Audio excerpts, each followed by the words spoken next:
of the town does remain the blockbuster trade made by the Dallas Cowboys yesterday. No doubt about it. Micah Parsons, by the way, has arrived in Green Bay. Bill Jones is in a studio with us to talk about the fallout, though, at the Star in Frisco. Bill? Yes, Doug and Karen, on the day after the Micah Parsons trade, life goes on in the NFL. Micah and his family flew to Green Bay today. Parsons scheduled to speak with the media around 6 o'clock this evening. Cowboys are receiving 2 first-round draft picks and veteran defensive tackle Kenny Clark in the trade.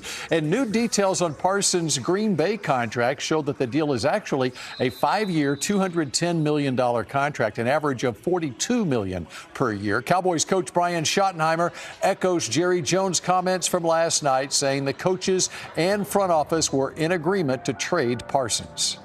This was a unanimous decision. Like when we talked about it, this was unanimous from top to bottom. And again, when you look at it, there's going to be adversity. I don't see this as adversity.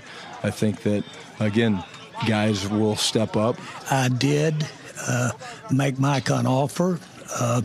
It wasn't acceptable, and I honor the fact that it wasn't done in the way that he wanted to do it through an agent. Hey, Mike is an incredible player. Nobody disputes that. He's a great player, but this is the ultimate team game. So while Micah has made his way to Green Bay, the newest Cowboy, Kenny Clark, joined his teammates at the Star in Frisco. Johnny Resendez is live at the Star with more. Johnny?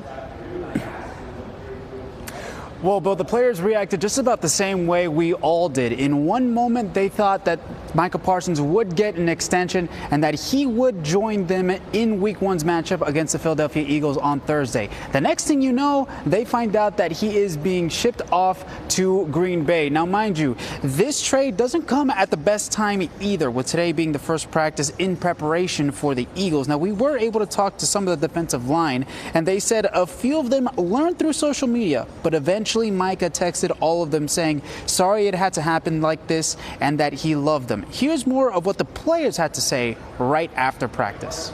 I got a text from Micah. He was like, sorry it had to happen like this, and that's all I read. And I was like, put my phone down, like, yeah, that's it. Basically just saying, he loved us, and, he's sorry it had to happen like that. I was surprised, I would say, because we were all anticipating, him being here, but, things work out the way they work out. So, like I said, we're excited for him. We're happy that, myself and the defensive line, we're happy that our brother is, getting what he wanted, what he deserves.